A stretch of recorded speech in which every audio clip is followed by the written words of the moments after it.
अंज news media में आपका स्वागत है। गोवर्धन पूजा है तो गोवर्धन पूजा का भी एक अलग विशिष्ट महत्व है। तो आज गोवर्धन पूजा इस महत्व को आप किस तरह से देखते हैं? देखिए, गैया डाढ़ लगाया जाता है, कई रूप में इसके देखा जा सकता है। गोवर्धन पूजा जो भगवान सभी को बचाए थे, गौओं को बचाए थे, वहाँ उसके भी महत्व है। और यथाकथित सूअर को बांध करके गैया डाढ़ लगाया जाता है। इससे शायद ये है कि पहले बड़ा डोला लिया जाता था और सूअर को गौवध से रोकने के लिए सूअर को बीच में लाया जाता था और उससे गौवध का भी रोका जाता था और उसकी परंपरा आज भी चल रहा है। और गोवर्धन गौ को पूरी तरह से सम्मान देना, ये हमारा राष्ट्रीय उसको कोई गौवध ना करे। जो गौवध करते थे उनको सूअर को हराम माना जाता था और इसीलिए उसको से लगाया जाता है जिससे गौवध रोका जा सके। यह भी है। और गौ की रक्षा श्री कृष्ण भगवान किए थे गोवर्धन पर्वत को उठा करके। उसका भी कई मायने में जोड़ा जाता है। लेकिन ये सब भगवान राम के आने के बाद 14 वर्ष वनवास के बाद जो खुशियां हमारे देश में हैं वो आज भी बरकरार है। बिल्कुल, ये बिल्कुल खुशियां आज भी बरकरार है और आगे भी बरकरार रहेगा। इसी बीच गोवर्धन पूजा का भी वक्त आ जाता है। अभी चर्चा कर रहे थे क्षेत्र के जाने माने leader, young leader doctor Nand Kishore Prasad ji से। देश के बारे में सोचिए और जो भी बने उसके बारे में बेहतर समझिए, कोई बुरा ना समझे, कोई भेदभाव ना रखे। मैं यही संदेश देना चाहता हूं। बिल्कुल बिल्कुल, ये सही बात है कि बिल्कुल आज बुराई त्याग कर अच्छाई की ही बात हो रही है, तो अच्छाई की ही बात होनी चाहिए। लेकिन इसी अच्छाई और धार्मिकता के बीच में छठ का भी त्योहार आ जाता है, तो बस लगे हुए छठ है। तो छठ के विषय में, छठ की क्या मान्यता रखते हैं आप? छठ के विषय में क्या संदेश देना चाहिए? देखिए अंश जी, छठ सप्तमी को मनाया जाता है कार्तिक मास में। और यह अगर समझा जाए तो हिंदू धर्म का सबसे ज्वलंत उदाहरण। सभी देवी देवता को हम लोग मानते हैं, लेकिन अभी प्रेजेंट में ये सूर्य देवता हैं और इनके कई जगह पर इतिहास में वर्णन है कि इनकी पूजा से कुष्ठ रोग को, व्याधि रोग भी खत्म होता है। और यह ज्वलंत उदाहरण है हमारे सूर्य देवता अभी हम लोग के बीच में है और उन्हीं से हम लोग सारा जीवन के क्रियाकलाप भगवान सूर्य देवता से जिंदा है। सारा का सारा अगर कोई है तो सूर्य देवता से है। और इनमें बहुत बड़ा ये 4 दिन का बड़ा पुण्य त्योहार है। इसमें बड़ी शुद्धता का ख्याल रखा जाता है और सभी नहा धो करके खड़ना होता है, नहाए खाए होता है, खड़ना होता है, पहली अर्घ होता है और फिर सुबह का अर्घ दे करके इनसे निजात में मने सबसे कष्टदायी उगते सूर्य और डूबते सूर्य दोनों की पूजा बिल्कुल। चूंकि भगवान सूर्य का सभी देवता से अव्वल जो अगर जिंदा देवता को है हम लोग के सामने तो भगवान सूर्य है। और सूर्य देवता का पूरे हमारा बिहार में, उत्तर प्रदेश में इनका पूजा किया जाता है। बहुत शुद्धता के साथ पूजा किया जाता है और पूजा करना चाहिए।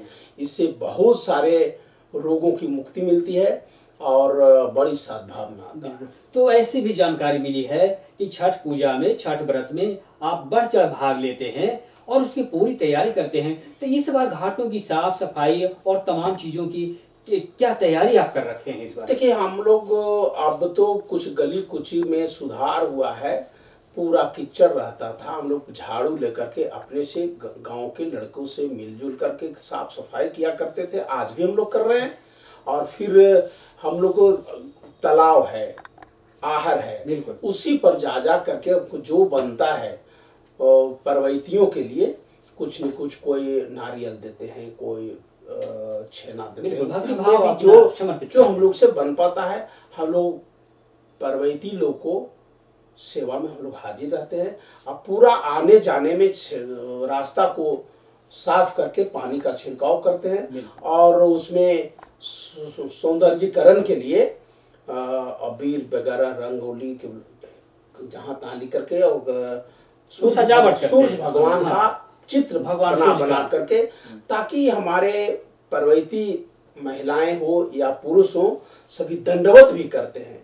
बिल्कुल दंडवत करते हैं तो उनको कोई कष्ट ना हो, उनको कोई तिनका न गड़ जाए, बिल्कुल। इसके ख्याल रख करके मैं सभी लोग को कहूँगा, जहाँ लोग करते हैं उनको मैं स्वागत करता हूँ। जो नहीं करते हैं उन गांवों में भी, उन शहरों में आप देखते हैं कि वजीरगंज में भी आपको पूरा रोड को साफ सफाई किया जाता है, सभी लोग भक्तगण बिल्कुल लगे रहते हैं। और बहुत बड़ा त्योहार है ये भारतवर्ष का सबसे समझा जाए इसको पवित्र त्योहार जैसे है। आप युवा हैं, युवा लीडर हैं, तो मेरा ये कहना है कि युवाओं में छठ के प्रति कितना लगाव देखते हैं। युवा छठ करते नहीं हैं, लेकिन वो तमाम काम करते हैं, चाहे साफ सफाई हो, घाटों की जो भी हो, सब व्यवस्था करते भगवान हैं। सूर्य देवता से मन्नत लोग मानते हैं जी। और उनको जब पूर्ति होता है तो युवा लोग भी करते हैं, और सारा युवा पर्वती के सहयोग में हाँ, ये दिल से रहते हैं। इसमें कोई निछावर भाव से रहते हैं, नापाक इरादे नहीं रखते हैं। और समझ चाहिए कि जब अर्घ देते समय या लौटते समय अपने माता बहने या भाई या चाचा जी को सारा आदर करते हैं, और खरना के दिन जा कर के सारे लोग खरना करते हैं, प्रसाद पाते हैं, और बहुत ही पुण्य का त्योहार है ये।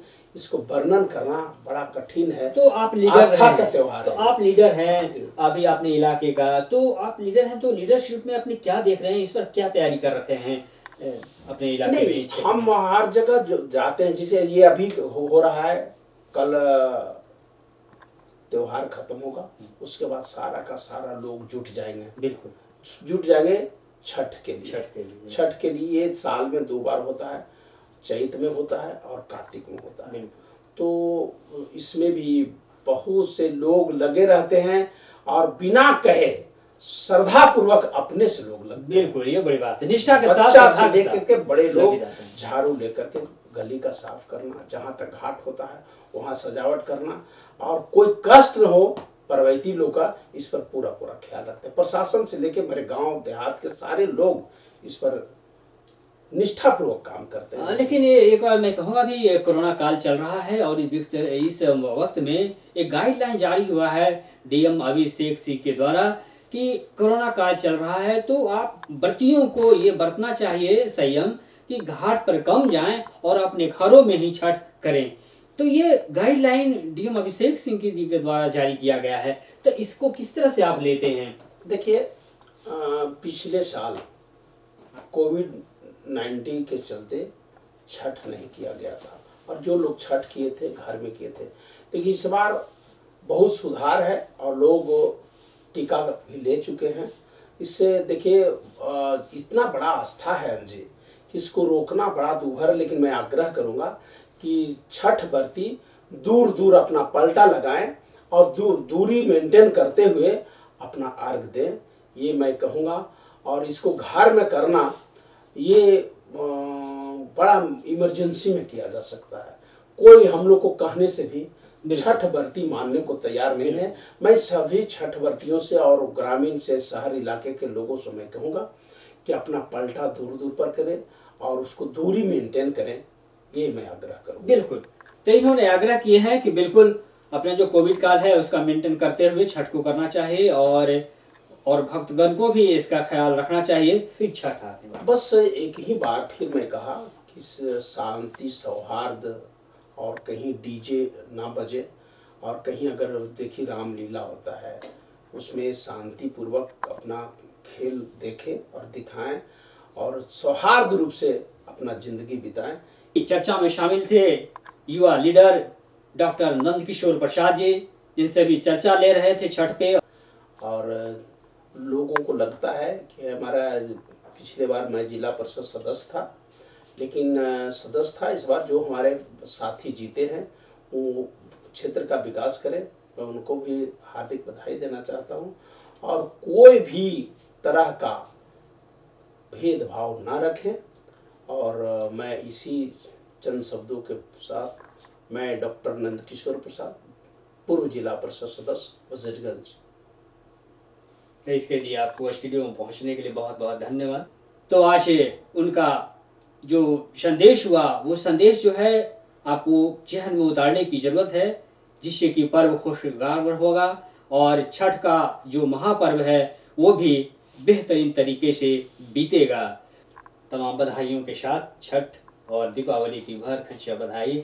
आपका जीवन खूब मिठाई खाइए, खूब लोगों को दीपावली मिठाई की तरह खिलवाइए। जगमगाता रहे, हाँ। यही सभी लोग कामना है। बढ़िया से मिठाई खाएं बिल्कुल। और बहुत बढ़िया से रहें, सभी बाल बच्चों के साथ जिंदगी व्यतीत करें, यही मेरा कामना है। ठीक है, thank you sir, thank you. धन्यवाद। तो इसके लिए अब नेताजी को यहीं पे मैं धन्यवाद कहूँगा। बहुत बहुत धन्यवाद हंस जी, आपने मीडिया अपना स्टूडियो में बुलाया।